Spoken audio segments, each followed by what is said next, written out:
Good afternoon. நம்ம இன்னைக்கு பார்க்க போற டாபிக் என்னன்னா கெமிஸ்ட்ரி.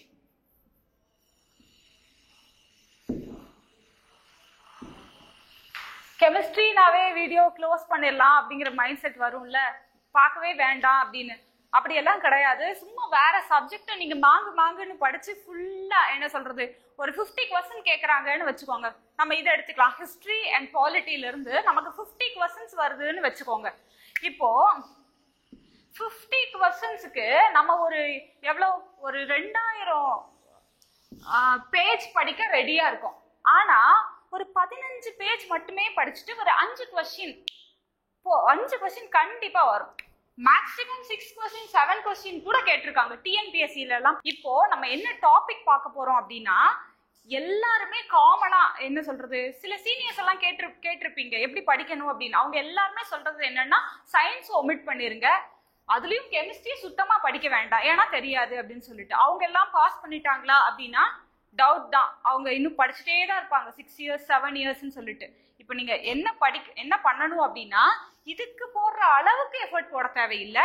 கொஞ்சம் கொஞ்சமா சைட் பை சைடு கிளாஸ். இப்போ நான் சொன்ன மாதிரி சயின்ஸ்ல 4 to 6 கொஸ்டின்ஸ் வருது. மேக்சிமம் 6, மினிமம் 4ன்னு வச்சுக்கோங்க. இதுக்கு ஒரு 15 பேஜ் மட்டும் படிச்சா போதும். அதுவும் தவிர என்ன சொல்றது, 15 பேஜ் கூட நீங்க புக் எடுத்து படிக்கணுமா, 6ல இருந்து 12வது வரைக்கும் இருக்குல்ல, அந்த புக்ஸ் எல்லாம் எடுத்து படிக்கணுமா அப்படின்னா தேவையில்லை. இப்போ கிளாஸ் எடுக்கிறோம்ல, இது மாதிரி ஒரு 3 வீடியோஸ் இது மட்டும் பார்த்து நோட்ஸ் எடுத்து வச்சுட்டீங்க அப்படின்னா ஷோரா 4 கொஸ்டின் என்னால ஷோரிட்டி கொடுக்க முடியும். கண்டிப்பா இதுல இருந்து தான் கொஸ்டின் வரும் அப்படின்னு சொல்லிட்டு. இப்போ எப்படின்னா, நீங்க வந்துட்டு கெமிஸ்ட்ரியில டிஎன்பிஎஸ்சி கொஸ்டின் ஒரு 5 கொஸ்டின் எடுத்துட்டாங்க அப்படின்னு யார்கிட்ட கேட்பாங்க? யூனிவர்சிட்டி ப்ரொஃபசர் கிட்டயா இல்ல நோபல் ஆரைட் கிட்டயா? யார்கிட்டயும் கிடையாது. நம்மள மாதிரி படிச்சுட்டு வேலையில இருக்கிற யார்கிட்டயாவது தான் கொஸ்டின் எடுத்து கொடுக்க சொல்லுவாங்க. அவங்க என்ன கெமிஸ்ட்ரியில எக்ஸ்பர்ட்டா இருக்க போறாங்களா? கிடையாது. அவங்க என்ன பண்ணுவாங்க, போன உடனே இந்த புக்ஸ் தான் எடுப்பாங்க. இந்த புக்ஸ்ல சிம்பிளா இருக்கிற கொஸ்டின்ஸ் தான் எடுக்க போறாங்க. சோ இதெல்லாம் கெமிஸ்ட்ரியே கிடையாது. அன்றாட வாழ்க்கையில நீங்க பயன்படுத்தக்கூடிய பொருட்கள் எங்க பயன்படுது, அப்படியே பயன்படுறத கொடுத்துட்டு அது என்ன பொருள்னு கேட்பாங்க. அவ்வளவுதான். இது ஒரு 6th to 12th படிக்கிற குழந்தைங்க படிக்கிற புக்ஸை நம்ம கஷ்டம்னு சொல்லிட்டு அப்படியே நம்மளை சொல்லி பழக்கி வச்சிருக்காங்க. அதுதான் சீனியர்ஸ் வந்து அப்படியே அவங்க பழகிட்டாங்க. அதவே சொல்லி நம்ம மைண்ட் செட்டும் அப்படி ஆயிடுச்சு. பட் அப்படி கிடையவே கிடையாது. சயின்ஸ்லயே ரொம்ப ரொம்ப ஈஸியானது. இப்போ பிசிக்ஸ் எடுத்துட்டீங்கன்னா அது ஒரு 10 டாபிக் இருக்கு. அதே மாதிரி தான் பயாலஜில பாட்டனி ஜுவாலஜின்னு இருக்கு. ஆனா கெமிஸ்ட்ரியில மட்டும்தான் 4 டாபிக்ல 5 கொஸ்டின்ஸ் உங்களால ஈஸியா அட்டென்ட் பண்ண முடியும். ஓகேங்களா? அதுக்கான ஷூரிட்டியை நீங்க வீடியோ பாத்தீங்கன்னா உங்களுக்கு கிடைக்கும். ஓகேங்களா? Start with us. நம்ம இன்னைக்கு பார்க்க போறது அமிலங்கள், காரங்கள், உப்புகள்.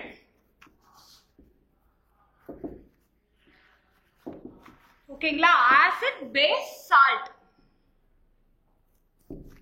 அமிலங்கள் அப்படின்னாவே ஃபர்ஸ்ட் ஞாபகத்துக்கு வருது எது? நம்மள ஸ்கின்னை டேமேஜ் பண்ணும் அப்படின்னு தானே? அப்படி கிடையாது. எல்லா அமிலங்களுமே நம்ம ஸ்கின்னை டேமேஜ் பண்றது கிடையாது. சில அமிலங்களுக்கு நல்ல பண்புகளும் இருக்கு. அது மாதிரி அமிலங்கள் என்ன, அதோட பயன்கள் என்ன, ஃபர்ஸ்ட் நம்ம படிக்க ஆரம்பிக்கும் போதே நீங்க என்ன பண்ணணும் அப்படின்னா, ஃபர்ஸ்ட் எப்பவுமே பேப்பர் பென் எடுத்துக்கணும்.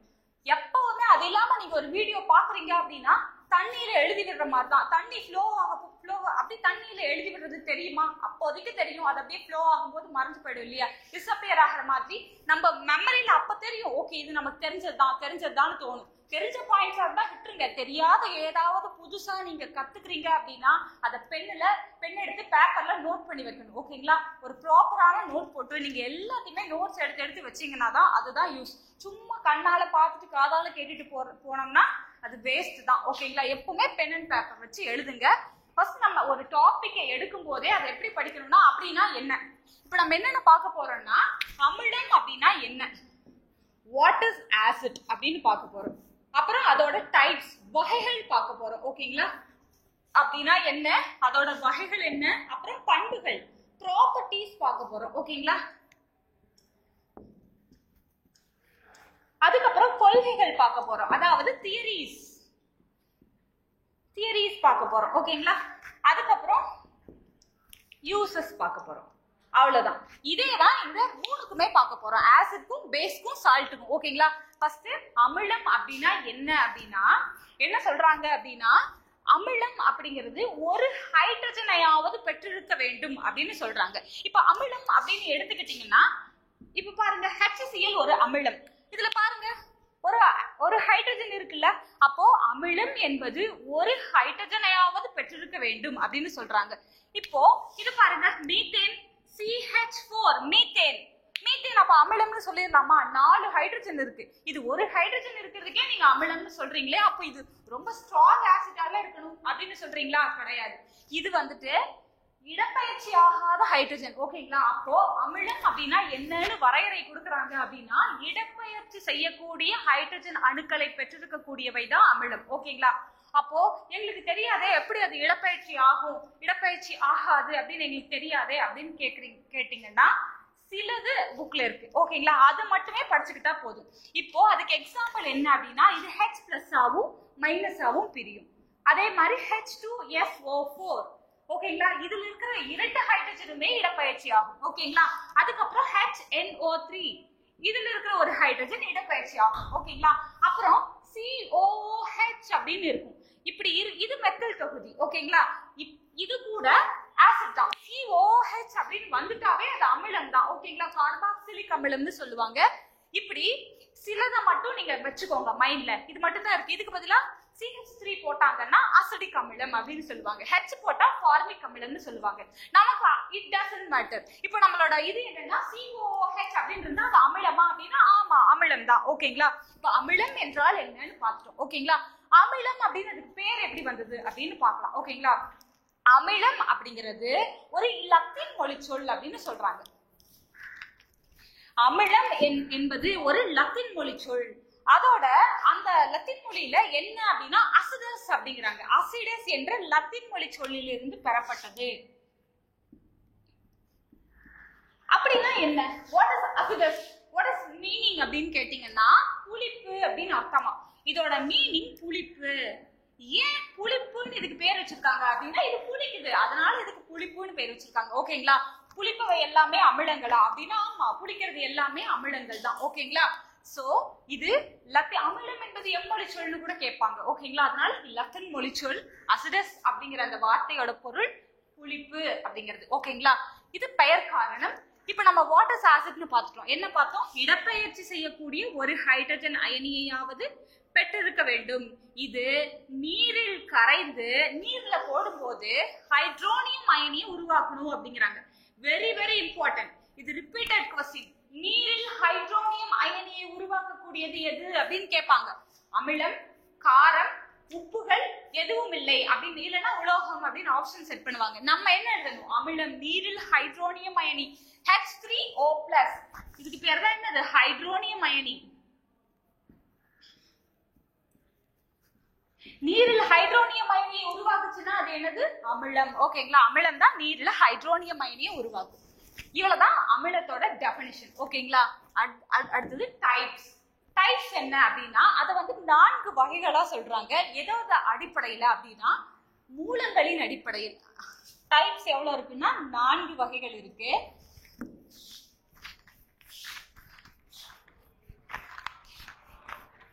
அமிலங்களின் வகைகளை வந்து என்னன்னா 4ஆ பிரிக்கிறாங்க. மூலத்துவத்தின் அடிப்படையில் 4 வகையா பிரிக்கிறாங்க. ஃபர்ஸ்ட் மூலத்துவத்தின் அடிப்படையில் சோர்ஸ். சோர்ஸ்னா என்னது? மூலம்னா என்னது? எதுல இருந்து கிடைக்குதோ அதுதானே மூலம். அப்ப சோர்ஸ். அமிலம் எதுல இருந்து பெறப்படுதோ அது சோர்ஸ். அதை வச்சு ஒரு வகையா பிரிக்கிறாங்க. இன்னொன்னு பெசிசிட்டி அப்படிங்கிறாங்க. பெசிசிட்டினா என்னது? காரத்துவம். அமிலத்துக்கு காரத்துவம் சொல்லுவாங்க, காரத்துக்கு அமிலத்துவம்னு சொல்லுவாங்க. ஓகேங்களா?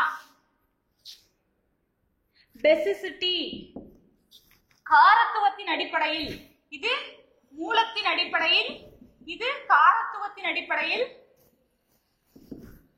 அயனியாதலின் அடிப்படையில், அயனைசேஷன் அப்படின்னு சொல்லுவாங்க, அயனியாதலின் அடிப்படையில். அப்புறம் கான்சென்ட்ரேஷன், செறிவின் அடிப்படையில். செறிவின் அடிப்படையில் இது அயனியாதலின் அடிப்படையில். அயனியாதலின் அடிப்படையில். இப்போ சோர்ஸ் அதுல ஒரு 15 இருக்கு. எப்பவுமே ரிப்பீட் ஆயிட்டே இருக்கும். இதேதான் டிஎன்பிசின்றாவே இல்ல போலீஸ் எக்ஸாமா இருக்கட்டும் எதுவா இருக்கட்டும் சோர்ஸ் எதுல இருந்து அமிலம் பெறப்படுதோ அது ஒரு 15 இருக்கும். அதை நீங்க கண்டிப்பா மனப்பாடம் பண்ணிக்கணும். அதே தான் கேட்டுட்டு இருப்பாங்க நிறைய காம்படிஷன் எக்ஸாம்ல. ஆக்சாலிக் அமிலம் எதுல இருந்து பெறப்படுகிறது?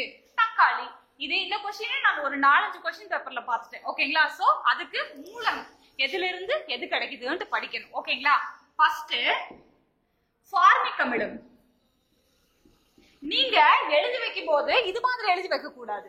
இது மாதிரி டிஎன்பிசில கேட்க மாட்டாங்க. டிஎன்பிசி எப்பயாவது ஈக்குவேஷன் கேட்டிருக்காங்களா? ஹியூஹி, அலுவாலியா, ஜெரிமேட்ச் அப்படி பெரிய புக்ல இருந்தோ இல்ல என்ன சொல்றது பெரிய பெரிய ஜேர்னல்ஸ்ல இருந்தோ, அமெரிக்கன் சயின்ஸ், ராயல் சொசைட்டி இது மாதிரி பெரிய பெரிய ஜேர்னல்ஸ்ல இருந்தோ கொஸ்டின் வராது. நம்மளுக்கு சிம்பிளான வார்த்தைகள்ல தான் கேட்பாங்க, அதுவும் தமிழ்ல தான் கேட்பாங்க. இப்போ இதை எப்படி கேட்பாங்கன்னா ஃபார்மிக் அமிலம் அப்படின்னு தான் கேட்பாங்க. அதாவது இப்படிதான் கேட்பாங்க, ஃபார்மிக் அமிலம். சும்மா இது தெரிஞ்சு வச்சுக்கோங்கிறதுக்காக நான் எழுதுறேன். நீங்க இது மாதிரி எழுதி வச்சீங்கன்னா இதோட பேரே உங்களுக்கு தெரியாம போயிடும். ஓகேங்களா? ஃபார்மிக் அமிலம் இதோட பேர் என்னன்னா, இது வந்து ஃபார்மிகா அப்படிங்கிற ஒரு மொழிச்சொல்லில இருந்து எடுக்கப்பட்டது. அதோட அர்த்தம் என்ன அப்படின்னா செவ்வெரும்புன்னு அர்த்தமா. இது செவ்வெரும்பின் கொடுக்கிலிருந்து பெறப்படுவதால் இது ஃபார்மிக் அமிலம் என பெயர் பெற்றது. ஓகேங்களா? அப்போ இது எதுல இருக்கு? செவ்வெரும்பின் கொடுக்கில். ஓகேங்களா? தேனோட கொடுக்குல கூட இருக்கும். தேன் பூச்சி இருக்குல்ல, ஹனிபி, தேன் பூச்சியின் கொடுக்கிலும் இது வந்துட்டு இருக்கும். ஓகேங்களா? அதுக்கப்புறம் அசிடிக் அமிலம் CH3COOH ன்னு சொல்லுவாங்க. இத எத்தனாயிக் அமிலம் அப்படின்னு சொல்லுவாங்க. 2 கார்பன் இருக்கிறதுனால எத்தனாயிக் அமிலம் அப்படின்னு சொல்லுவாங்க. அப்படின்னா என்னன்னு நீங்க குழம்பிட்டு இருக்க வேண்டாம். அசிடிக் அமிலத்தை தான் எத்தனாயிக் அமிலம் அப்படின்னு சொல்றாங்க. இது எங்க இருக்கு அப்படின்னா வினிகர் தயாரிப்புல. வினிகர்லாம் இருக்குல்ல, வினிகர் என்னன்னு தெரியலையா? ஊறுகாய் பதப்படுத்துறாங்க இல்ல, நம்ம வீட்டுல போடுற ஊறுகாய் என்ன பண்ணுது? ஒரு 1 or 2 வீக்ஸ்ல கெட்டு போயிடுது. கடையில விற்கிறது 1 or 2 years இருக்குல்ல. அதுக்கு ரீசன் என்ன அப்படின்னா இதுதான், வினிகர் அதுல ஆட் பண்ணுவாங்க. இட் இஸ் பிரிசர்வேட்டிவ் அண்ட் டேஸ்டுக்காகவும் ஆட் பண்ணுவாங்க. அந்த புளிப்பு சுவை இருக்கு இல்லையா, அமிலம்னாவே புளிப்பு தானே. சோ அந்த புளிப்பு சுவைக்காகவும் அதை பதப்படுத்துறதுக்காகவும் யூஸ் பண்ணப்படுறது தான் அசிடிக் அமிலம். இத காடி அப்படின்னு சொல்லுவாங்க. காடின்னு சொல்லுவாங்க. காடினா என்னன்னு தெரியாம விட்டுறாதீங்க. இதுதான் வினிகர், அதுதான் காடி அப்படின்னு அழைக்கப்படுது. ஓகேங்களா? அதுக்கப்புறம் டாட்டாரிக் அமிலம். டாட்டாரிக் அமிலம் எங்க இருக்குன்னா புளியில இருக்கு. நம்ம வீட்டுல பழப்பெல்லாம் யூஸ் பண்றோம்ல புளி, அதுல இருக்கிறது டாட்டாரிக் அமிலம். டானிக் அமிலம் எங்க இருக்குன்னா தேநீர், நம்ம குடிக்கிறோம்ல தேநீர், அதுலயும் தேனிலையும் இருக்கு. ஹனிலையும் தேநீர் குடிக்கிறோம்ல அதுலயும் இருக்கு. ஓகேங்களா? அதுக்கப்புறம் நியூக்ளிக் அமிலம். நியூக்ளிக் அமிலம் நம்மளோட உடல்ல இருக்கிற டிஎன்ஏ இருக்கு இல்லையா, அதுல இருக்கிறது நியூக்ளிக் அமிலம்.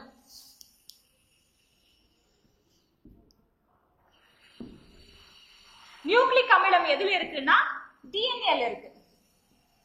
ஓகேங்களா?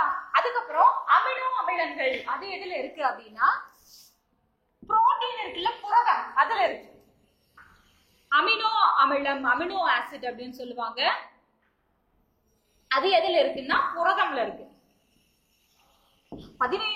20 வகையான அமினோ அமிலங்கள் இருக்கு. அதுல தேவையானது, தேவையற்றது, அது மாதிரிலாம் நிறைய இருக்கு நம்ம உடல்ல.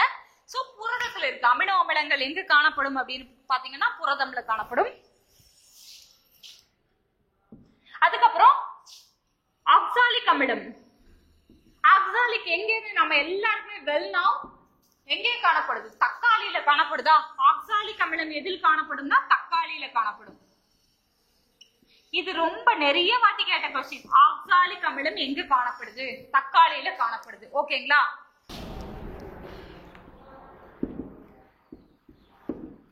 ஆஸ்கார்பிக் அமிலம் இது ஒரு கொஸ்டின்ல கேட்டது. ஆஸ்கார்பிக் அமிலம் எங்க காணப்படுது அப்படின்னா கத்திரிக்காயில காணப்படுது.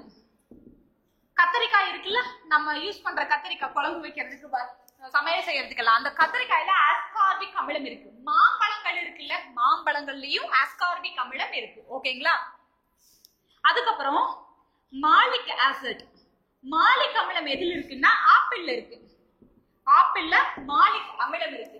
சிட்ரிக் அமிலம். சிட்ரிக் அமிலம் எதுல இருக்குன்னா சிட்ரஸ் பழங்கள்லாம் இருக்குல்ல, அதுல சிட்ரஸ் பழங்கள்னா என்னது?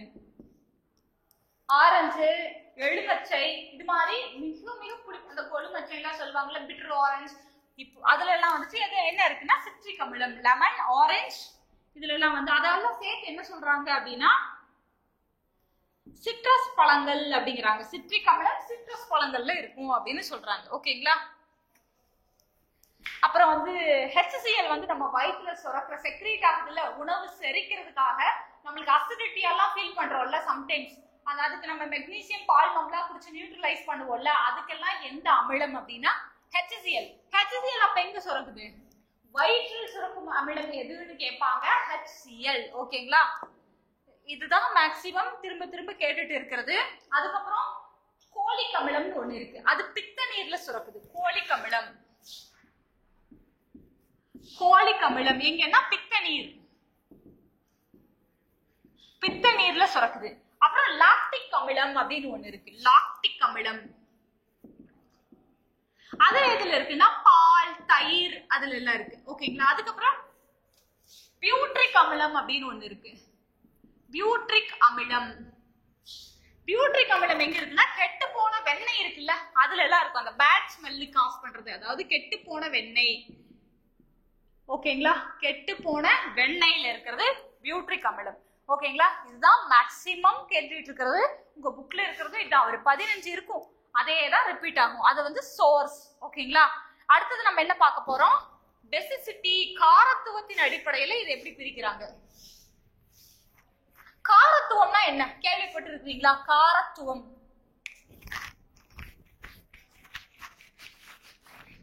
காரமா இருக்கிறத வச்சு காரத்துவம் டிசைட் ஆகுதா?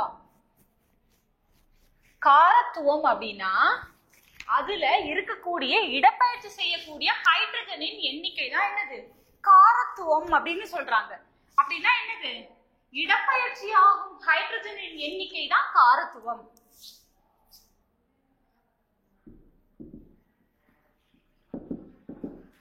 இடப்பெயர்ச்சியாகும் ஹைட்ரஜனின் எண்ணிக்கை, the number of hydrogen atom replaceable. ஓகேங்களா? இப்போ எக்ஸாம்பிள் பாருங்க, இதுல வந்து 3 வகை இருக்கு. ஒற்றை காரத்துவ அமிலம், இரட்டை காரத்துவ அமிலம், முக்காரத்துவ அமிலம். ஓகேங்களா? ஒற்றை காரத்துவம், இரட்டை காரத்துவம், முக்காரத்துவம். Monobasic acid, dibasic, tribasic acid. ஓகேங்களா? இப்போ HCl பாருங்க, இதுல இருக்கிறதே ஒரு H தான். அப்ப எத்தனை H ரீப்ளேஸ் ஆக முடியும்? ஒரு H தான் இடப்பெயர்ச்சி ஆக முடியும். அப்போ இதோட என்னது? இது எக்ஸாம்பிள் கொடுத்துருவாங்க. ஒற்றை காரத்துவ அமிலத்திற்கு எடுத்துக்காட்டு HCl, H2SO4, H3PO4, HNO3 இப்படி எல்லாம் கொடுத்துட்டு ஒற்றை காரத்துவத்துக்கு எடுத்துக்காட்டு என்னன்னு கேட்டா HCl, H1NO3. ஏன்? அதுல ஒரே ஒரு ஹைட்ரஜன் தான் இருக்கு. அந்த ஒரு ஹைட்ரஜன் தான் என்ன ஆக முடியும்? ரீப்ளேஸ் ஆக முடியும், மைக்ரேட் ஆக முடியும், இடப்பெயர்ச்சி செய்ய முடியும். சோ இது ரெண்டுமே ஒற்றை காரத்துவத்துக்கு எடுத்துக்காட்டு, மோனோபேசிக் ஆசிட். ஓகேங்களா? இதுல பாருங்க H2SO4 சல்பியூரிக் அமிலம், இது ஹைட்ரோகுளோரிக் அமிலம், இது நைட்ரிக் அமிலம். HNO3 னா நைட்ரிக் அமிலம். நீங்க ஃபார்முலாவா தெரிஞ்சு வச்சிருக்கிறத விட வேர்டா தெரிஞ்சு வச்சிருக்கிறது ரொம்ப ரொம்ப ரொம்ப இம்பார்ட்டன்ட். தெரியும்னா விட்டுருங்க, தெரியாதுன்னா எழுதுங்க. நைட்ரிக் அமிலம், இது HCl ஹைட்ரோகுளோரிக் அமிலம், அது தெரியும். H2SO4 சல்பியூரிக் அமிலம், இல்லனா கந்தக அமிலம்னு சொல்லுவாங்க. ஓகேங்களா? சல்பருக்கு தமிழ்ல கந்தகம்னு பேரு, அதனால இந்த கந்தக அமிலம் என்றும் அழைப்பார்கள். இது பாருங்க H3PO4 டிஃபரெண்டா இருக்குல்ல, பாஸ்பாரிக் அமிலம். ஓகேங்களா? பாஸ்பாரிக் அமிலம், அதுல எத்தனை ஹைட்ரஜன் இருக்குன்னு பாருங்க, 3 ஹைட்ரஜன் இருக்கா? அப்போ இடப்பெயர்ச்சி ஆகக்கூடிய ஹைட்ரஜனும் 3 தான். ஓகேங்களா? அப்போ இது வந்து எந்த காரத்துவத்திற்கு எடுத்துக்காட்டு? முக்காரத்துவத்திற்கு எடுத்துக்காட்டு. இப்ப பாருங்க ஒரு ட்விஸ்ட, HCOOH இது என்னது? ஃபார்மிக் அமிலம்னு பார்த்தோமா? ஃபார்மிக் அமிலத்துல இது என்னது? மோனோபேசிக்கா, டைபேசிக்கா, ட்ரைபேசிக்கா? 2 ஹைட்ரஜன் இருக்கிறதுனால இது என்னன்னு சொல்லுவீங்க? டைபேசிக்னு நீங்க சொல்லுவீங்க. But it is not dibase. இரட்டை காரத்துவ அமிலத்திற்கு எடுத்துக்காட்டு இது கிடையாது. ஏன் அப்படின்னா காரத்துவம் எதன் அடிப்படையில முடிவு பண்ணப்படுதுன்னு சொன்னோம்? இடப்பெயர்ச்சியாகும் ஹைட்ரஜனின் எண்ணிக்கையை பொறுத்துதான். இந்த ஹைட்ரஜன் இடப்பெயர்ச்சி ஆகாது. இது எப்படி பிரியும் அப்படின்னா HCOO மைனஸ் H பிளஸ் தான் பிரியும். ஓகேங்களா? அப்போ இதுல ஒரே ஹைட்ரஜன் தான் பிரியும். ஓகேங்களா? அதனால இது என்னது? மோனோபேசிக். இப்போ நீங்க கேட்கலாம், எங்களுக்கு தெரியாதுங்களே, இப்போ எந்த ஹைட்ரஜன் பிரியும் பிரியாது அதுக்கு எங்களுக்கு தெரியாதுல்ல. ஆமா, தெரியாதுதான். அப்ப நீங்க என்ன பண்ணணும் அப்படின்னா, COOH அப்படின்னு வந்துட்டாவே அது ஒரு காரத்துவம் தான். ஓகேங்களா? ஒருவேளை சப்போஸ்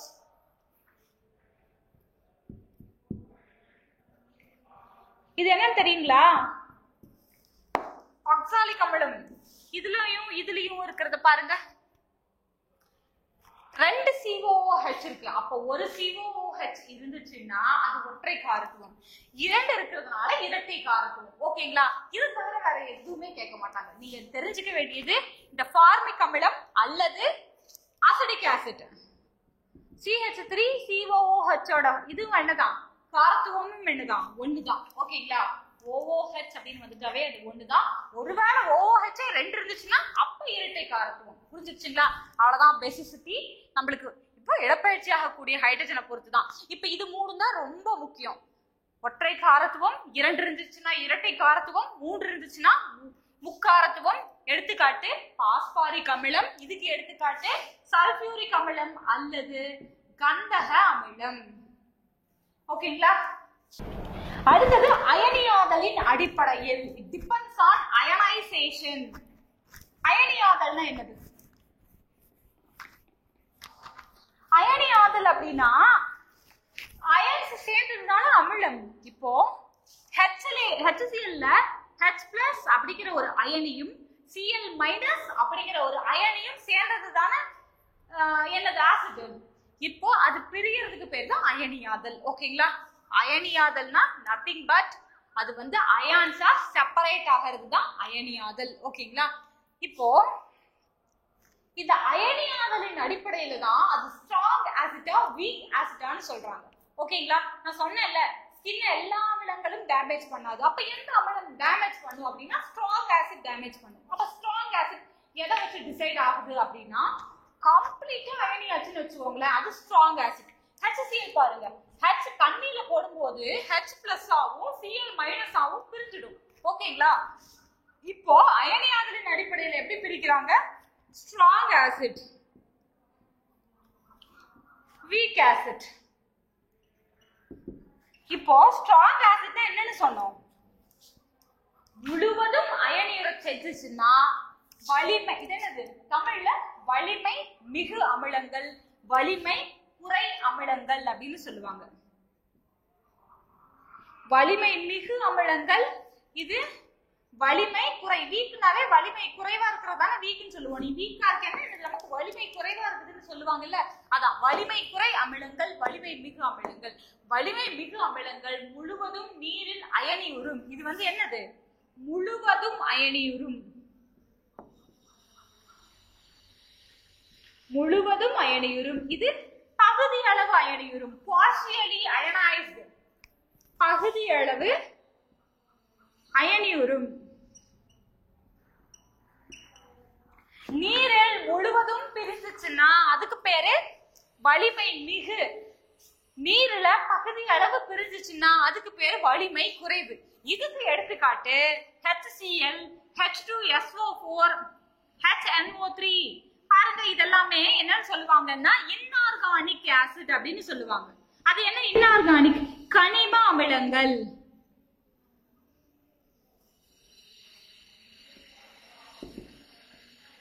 கனிம அமிலங்கள். ஓகேங்களா? இந்த சோர்ஸ் இருக்குல்ல, அதுலயே நம்ம பார்த்திருக்கணும் கனிம அமிலங்கள் கரிம அமிலங்கள் இருக்கு. கனிம அமிலங்கள் கரிம அமிலங்கள். அது என்ன கனிம அமிலம் அப்படின்னா, பாறையிலிருந்து எடுக்கக்கூடியது. அதாவது பாறை இருக்குல்ல நிலத்துல, பாறையிலிருந்து எடுத்தோம்னா அதுக்கு பேர் கனிம அமிலங்கள். ஓகேங்களா? இன்ஆர்கானிக் அப்படின்னு அர்த்தம். கரிம அப்படின்னா உயிருள்ள பொருள்களிலிருந்து பெறப்படுபவை. இப்போ உயிருள்ள பொருள்களிலிருந்து என்ன பெறப்படுது? ஃப்ரூட்ஸ் பார்த்தோம்ல, சோர்ஸ் ஒரு, அதெல்லாமே என்னது, உயிருள்ள பொருள்கள் தானே. என்னது, அந்த தாவரங்கள், தாவரங்களுக்கு உயிர் இருக்குல்ல, அப்போ தாவரங்களும் உயிருள்ள பொருள்கள் அதை சார்ந்ததுதான். ஓகேங்களா? அந்த செடி வச்சேன் செத்து போச்சுன்னு தானே சொல்றீங்க. ஸோ தாவரங்களுக்கு உயிர் உண்டு. அப்போ அந்த ஃப்ரூட்ல தக்காளி மாலிக் அமிலம், ஆப்பிள்ல இருந்து சிட்ரஸ் ஃப்ரூட்ஸ்ல இருந்து சிட்ரிக் அமிலம்லாம் எடுத்தோம்ல, ஸோ அது மாதிரி பெறப்படுறது தான் கரிம அமிலங்கள். இது உயிருள்ளவற்றிலிருந்து பெறப்படும் அமிலங்கள் கரிம அமிலங்கள் எனப்படும், அதாவது ஆர்கானிக் அமிலம். ஓகேங்களா? இப்போ இந்த கரிம அமிலங்கள் எல்லாமே வெரி ஸ்ட்ராங். ஓகேங்களா? இன்ஆர்கானிக் எல்லாமே வெரி ஸ்ட்ராங். அப்ப ஆர்கானிக் எல்லாமே என்னதான்? வீக். ஆர்கானிக்னா என்னது? கரிம அமிலங்கள். இதெல்லாமே வீக். இப்போ உங்களுக்கு என்ன क्वेश्चनல கேட்பாங்கன்னா, இதுல ஒரு எக்ஸாம்பிள் கொடுத்துட்டு இது 1 2 3 கொடுத்துட்டு CH3COOH என்னது? அசிடிக் அமிலம். அசிடிக் அமிலம் கொடுத்துருவாங்க. இதுல எது வலிமை குறை அமிலம்னு கேட்பாங்க. இந்த COOH வந்துச்சுனாவே அது என்னதான்? வலிமை குறைந்த அமிலங்கள் தான். ஓகேங்களா? ஆர்கானிக் எல்லாமே என்னதான்? வலிமை குறைந்த அமிலங்கள் தான். COOH அப்படின்னு கொடுத்துட்டு இதெல்லாம் கொடுத்துட்டு இதுல எது வலிமை குறைந்தவைன்னு கேட்டா COOH தான் இருக்கிறது தான். ஏன் அப்படின்னா இந்த क्वेश्चन ரிப்பீட் ஆயிருக்கு புக்ல. அது மட்டும் தான், அதாவது பகுதி அளவு அயனியுறும்னு கொடுத்துருக்காங்க. ஓகேங்களா? இது எல்லாமே பார்ஷியலா, அதாவது CH3COO del minus del plus அப்படின்னு அயனியுறும். ஓகேங்களா? புரிஞ்சிருச்சா? இப்ப சோர்ஸ் பார்த்தாச்சு, பேசிசிட்டி பார்த்தாச்சு, அயனைசேஷன் பார்த்தாச்சு. அதுக்கப்புறம் கான்சென்ட்ரேஷன் பார்க்க போறோம். கான்சென்ட்ரேஷன் அப்படின்னா என்னது? நம்மள கான்சென்ட்ரேட் பண்ணு அப்படின்னு சொல்லுவாங்க, அதுவா? கான்சென்ட்ரேஷன் அப்படின்னா கரைப்பானில் அமிலம் எவ்வளவு கரைஞ்சிருக்குதுன்னு தான். அமிலம் இருக்கு, ஒரு அமிலம் இருக்கு, HCl இருக்கு. நான் எடுத்து அதை தண்ணியில கரைக்கிறேன். ஓகேங்களா? இப்போ அந்த கரைச்சிருப்பேன்ல 50 ml 100 ml ஃபர்ஸ்ட் இருந்துச்சு. அதுல 50 ml எடுத்து 50 ml தண்ணியில கரைச்சு வச்சிருக்கேன். மீதி 50 ml இருக்குல்ல, அதுக்கு பேர் என்னன்னா செறிவு மிகுந்த அமிலம். ஏன் அப்படின்னா அது கரைக்காம அமிலமாவே இருக்கு. புரியுதுங்களா? தண்ணியில கரைச்சது இப்ப கரைப்பானில கரைஞ்சிருந்துச்சு. அதான் கரைப்பான் என்னது? சால்வெண்ட் இருக்குல்ல, கரைப்பானில் கரைஞ்சிருந்துச்சு அப்படின்னா அது நீர்த்த அமிலங்கள், அதாவது டைல்யூட்டட் ஆசிட் அப்படின்னு சொல்லுவாங்க. டைல்யூட்டட் அப்படின்னு சொல்லுவாங்க. கரைப்பான்ல கரையாம முழுசா அமிலமாவே இருந்துச்சுன்னா அத கான்சென்ட்ரேட்டட் ஆசிட் அப்படின்னு சொல்லுவாங்க. செறிவு மிகுந்த அமிலம். செறிவு மிகுந்த அமிலம், செறிவு குறைந்த அமிலம்னு ரெண்டா பிரிக்கிறாங்க. செறிவு மிகுந்த அமிலம்னா என்னது? கரைப்பானில் கரையாத அமிலங்கள் செறிவு மிகுந்த அமிலங்கள். கரைப்பானில் கரைந்துள்ள அமிலங்கள் செறிவு குறைந்த அமிலங்கள் அல்லது நீர்த்த அமிலங்கள் அல்லது டைல்யூட்டட் ஆசிட் அப்படின்னு சொல்லுவாங்க. ஓகேங்களா? இவ்வளவுதான் டைப்ஸ். 4 டைப்ஸ் பார்த்தாச்சு. சோர்ஸ் கனிம அமிலங்கள், கரிம அமிலங்கள் பார்த்தோம். அது எதோட இருந்து எடுக்கப்படுது? கனிமம்னா பாறையிலிருந்து எடுக்கப்படுது. கரிம அமிலம் உயிருள்ள தாவரங்கள் அல்லது விலங்குகள்ல இருந்து எடுக்கப்படுது. அதே மாதிரி அதோட மூலங்கள் பார்த்தோம்ல, எந்த ஆசிட் எதுல இருந்து. பெசிசிட்டியும் அப்படிதான். இடப்பெயர்ச்சி ஆகும் ஹைட்ரஜனோட நம்பரை வச்சு பெசிசிட்டி டிசைட் ஆகுது.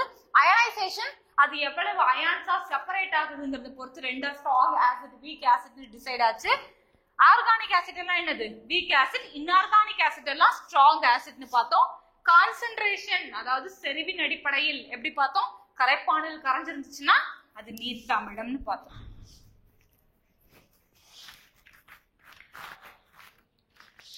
அதுக்கப்புறம் ப்ராப்பர்ட்டிஸ், பண்புகள். எல்லாருக்கும் ஒவ்வொரு பண்பு இருக்கும் இல்லையா? எல்லாருக்குமே பண்புகள், எல்லாருக்கும் ஒரே மாதிரி பண்புகள் இருக்கா? ஆனா அமிலங்கள் எல்லாத்துக்குமே சிலதுல ஒரே மாதிரி பண்புகள் இருக்கு. அது என்னென்னு பார்க்கலாம். ப்ராப்பர்ட்டிஸ் அப்படின்னு எடுத்துக்கிட்டீங்க அப்படின்னாவே physical properties and chemical properties அப்படின்னு இருக்கு. பிசிக்கல் ப்ராப்பர்ட்டிஸ்னா இயற்பியல் பண்புகள். ஹவ் இட் லுக் லைக், பார்க்க அது எப்படி இருந்தது, அது பிசிக்கல் ப்ராப்பர்ட்டிஸ். பார்க்க நல்லா தான் இருந்தோம், பட் கேரக்டர் சரியில்லை. அப்ப கேரக்டர்ங்கிறது கெமிக்கல் ப்ராப்பர்ட்டிஸ். புரியுதுங்களா? Physical properties and chemical properties. இயற்பியல் பண்புகள், வேதியியல் பண்புகள். இயற்பியல் பண்புகள் 4 இருக்கு, வேதியியல் பண்புகள் 3 இருக்கு. என்னன்னு பார்க்கலாம். ஓகேங்களா? இயற்பியல் பண்புகள் அப்படின்னா அமிலங்கள் எப்படி இருக்குன்னு பார்த்தோம். டேஸ்ட், புளிப்பு சுவையுடையவைன்னு பார்த்தோமா? அமிலங்கள் எல்லாமே புளிக்கும். ஓகேங்களா? ஒரே மாதிரி பண்பு இருக்குதா? சரி. அப்புறம் லிக்விடா இருக்குமா, சாலிடா இருக்குமா, கேஸா இருக்குமா? அமிலம் கேஸா இருக்குமா? மேக்சிமம் அது எப்படிதான் இருக்கும்? மேக்சிமம் அது லிக்விடா தான் இருக்கும், திரவம் தான். ஓகேங்களா? ஒரு சில எக்ஸெப்ஷன் இருக்கு. பென்சோயிக் அமிலம், பென்சோயிக் அமிலத்தின் உப்புகள் இதெல்லாமே எப்படி இருக்கும்னா சாலிடா இருக்கும். ஓகேங்களா? there are some exception but maximum திரவமா தான் இருக்கும். ஓகேங்களா?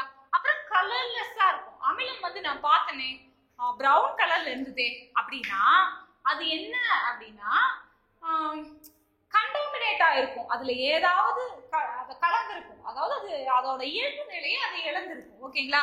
ஏதாவது அதுல ஆட் ஆயிருக்கும், இல்ல மாசு அடைஞ்சிருக்கும், அவ்வளவுதான். மேக்சிமம் அமிலங்கள் எல்லாமே என்னதான் கலர்லெஸ், நிறமற்றவை. ஓகேங்களா? அதுக்கப்புறம் இது மின்சாரத்தை கடத்துமா அப்படின்னா அயனியா பிரிகிற எல்லாமே மின்சாரத்தை நன்கு கடத்தும். ஓகேங்களா?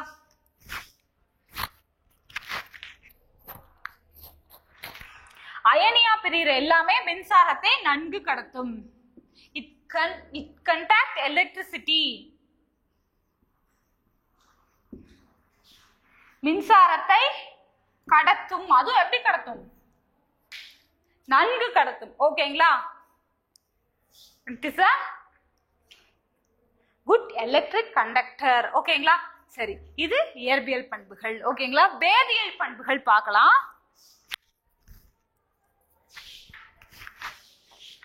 இது அமிலங்கள் காரத்தோட சேர்ந்து உப்பை கொடுக்கும்.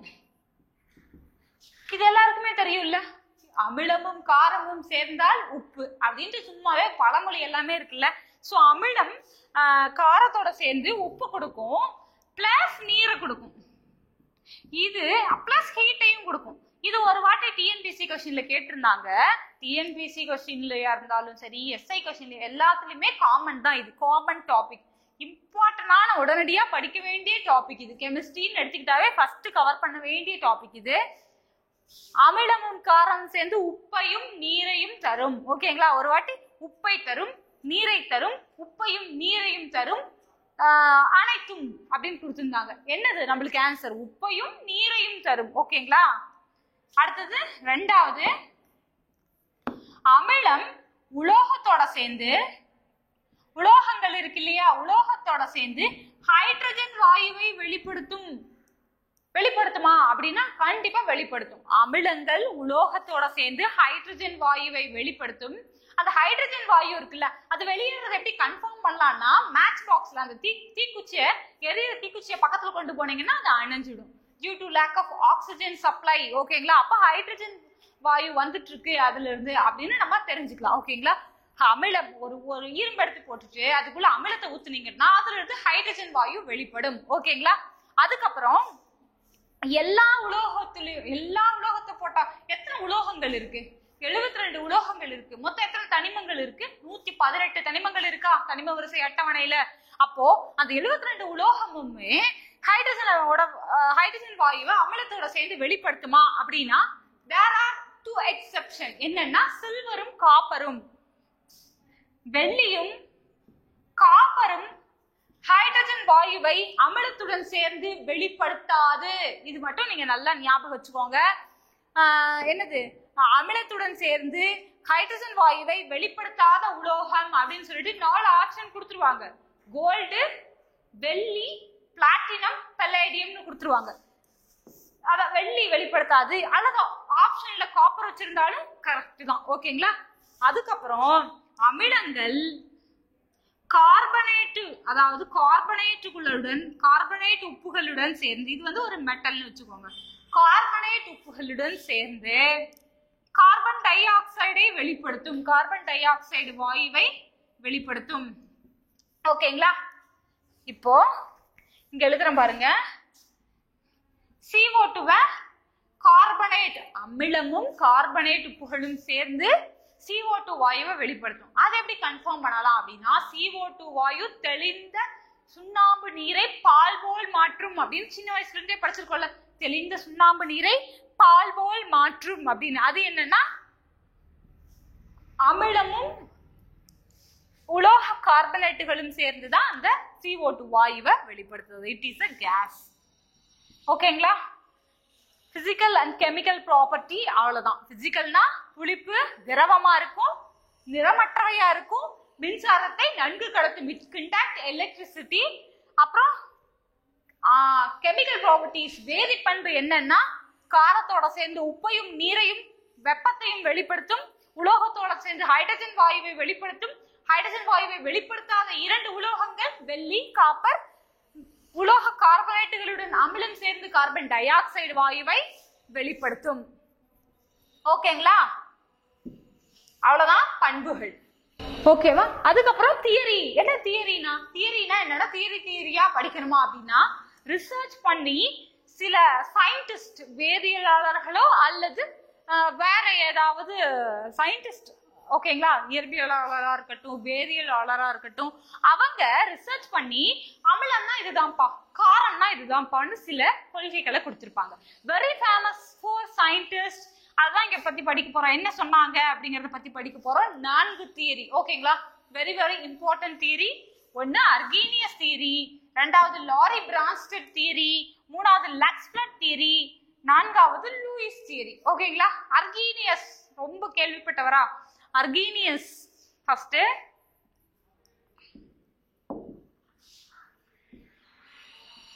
அர்கீனியஸ் அப்படிங்கிறவர் யாரு அப்படின்னா, முதல்ல அமிலக்கார கொள்கையை சொன்னவர்.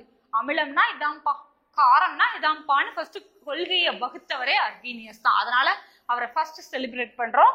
அவர் யாரு அப்படின்னா, அதான் சொன்னால அமிலக்கார கொள்கையை முதலில் வழங்கியவர். அமிலத்தை என்னன்னு சொல்றாரு அப்படின்னா, ஹைட்ரஜன் வாயு, அதாவது ஹைட்ரஜன் கொடுக்கக்கூடியவை எல்லாமே, நீர்ல ஹைட்ரஜனை கொடுக்கக்கூடியவை எல்லாமே என்ன சொல்றாரு? அமிலம் அப்படிங்கிறாரு. ஹைட்ரஜன் அமிலங்கள் என்பவை ஹைட்ரஜனை வழங்குபவை அப்படிங்கிறாரு. அப்ப காரம்னா என்ன அப்படின்னு கேட்டதுக்கு அப்படி அவர் என்ன சொல்றாரு அப்படின்னா, காரம் என்பது நீரில், இது பிளஸ், நீரில் ஹைட்ராக்சைடை வழங்குபவை அப்படிங்கிறாரு. H+ வழங்குச்சுன்னா அது என்னவா? அமிலம். OH- வழங்குச்சுன்னா அது என்னது? காரம் அப்படிங்கிறாரு. ரெண்டுமே எதுலதானா? வாட்டர்ல தான். இவரோட கொள்கையே நீரை வச்சுதான். நீர்ல அமிலம் என்பவை H+ டோனார். அப்ப OH- டோனார் பேஸ் அப்படிங்கிறாரு. அவ்வளவுதான். ஆனா என்ன சொல்றது, NH4 என்னது? பேஸ் தான். OH- இதுல கிடையாது. அப்ப இது பேஸ் இல்லைன்னு சொல்லிடலாமா? According to Arrhenius theory. அப்ப இவரோட தியரி என்ன ஆகி போச்சு? இங்கேயே ஃபெயில் ஆகி போச்சு. CaO கூட என்னதான்? உலோக ஆக்சைடுகளும் காரங்கள் தான். அப்ப இதுவும் இவரோட தியரி விளக்கல. அப்ப இவரோட தியரி என்ன ஆகி போச்சுன்னா ரிஜெக்ட் செய்யப்படுது. அதாவது அதுக்கு தமிழ்ல என்னது? நிராகரிக்கப்படுது. ஓகேங்களா? அதுக்கு சரின்னு சொல்லிட்டு அத சொல்ல எக்ஸ்பிளைன் பண்ண வரவர் தான் யாரு? Lorry Brønsted.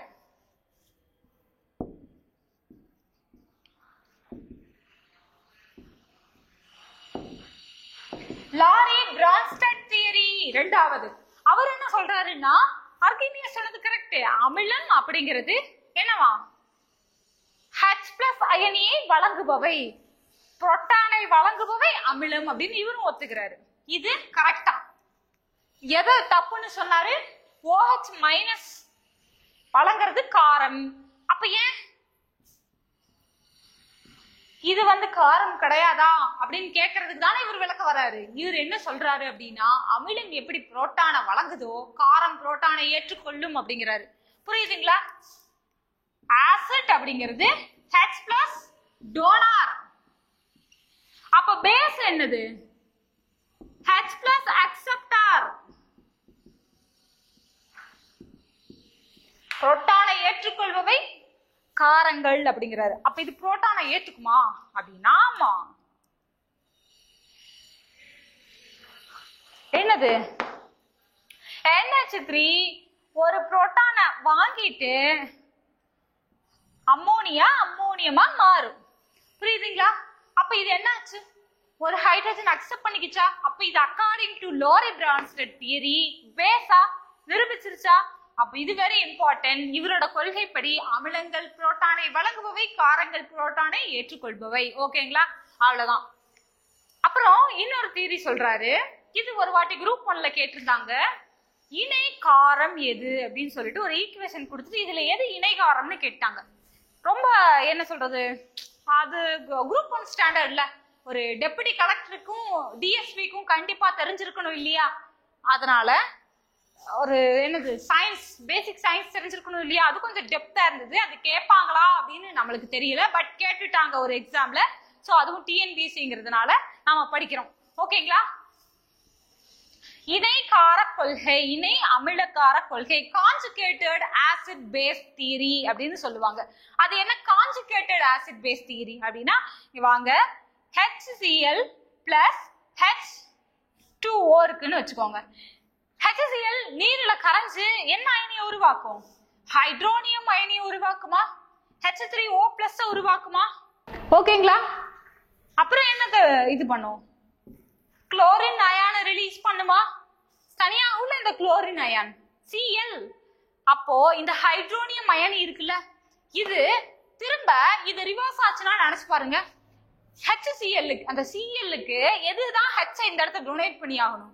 Cl-ல H இருக்கா, குளோரின்ல H இருக்கா டொனேட் பண்றதுக்கு? கிடையாது. இந்த ஹைட்ரோனியம் அயானில தானே H இருக்கு டொனேட் பண்றதுக்கு. அப்ப இதை என்னன்னு சொல்றாங்க? இது என்னது? அமிலம்னு தெரியும். இது என்னது? காரமா? அப்போ அப்படின்னா ஆமா, தண்ணி காரமா நடுநிலையானது தானே. நீங்க என்ன காரம்னு சொல்றீங்க? நீங்க எடுக்கிறது தப்பு அப்படின்னு சொல்றீங்களா? தண்ணி காரமாவும் செயல்படும், அமிலமாவும் செயல்படும். இதுக்கு பேர் என்ன சொல்லுவாங்க அப்படின்னா ஆம்போட்டரிக் சப்ஸ்டன்ஸ் அப்படின்னு சொல்லுவாங்க.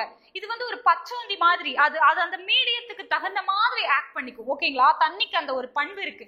அது அமிலத்துல வந்துட்டு காரமாவும் காரத்துல அமிலமாவும் செயல்படுற பண்பு வாட்டருக்கு இருக்கு. ஓகேங்களா? இது மாதிரி பண்புடைய தனிமங்களுக்கு, அதாவது அந்த சேர்மங்களை வந்து என்னன்னு சொல்லுவாங்க அப்படின்னா ஆம்போட்டரிக் சப்ஸ்டன்ஸ் அப்படிம்பாங்க. இங்க அது என்னவா ஆக்ட் பண்ணிருக்கு? இப்போ இது பாருங்க, அக்செப்ட் பண்ணிக்கிச்சா? அக்செப்ட் பண்றது எல்லாமே என்னது? ஹைட்ரஜன் அக்செப்ட் பண்றது எல்லாமே என்னது? காரம். அதனால இது காரம்னு போட்டிருக்கேன், பேஸ். ஓகேங்களா? இது அமிலம், இது காரம். அப்ப இதுலதானே ஹைட்ரஜன் இருக்கு. திரும்ப இதுக்கு டொனேட் பண்ணணும் அப்படின்னா, இப் சப்போஸ் இது ரிவர்சிபிளா ஆச்சுன்னா சொல்றேன், ரிவர்சிபிளா ஆகுதுன்னு வச்சுக்கோங்க.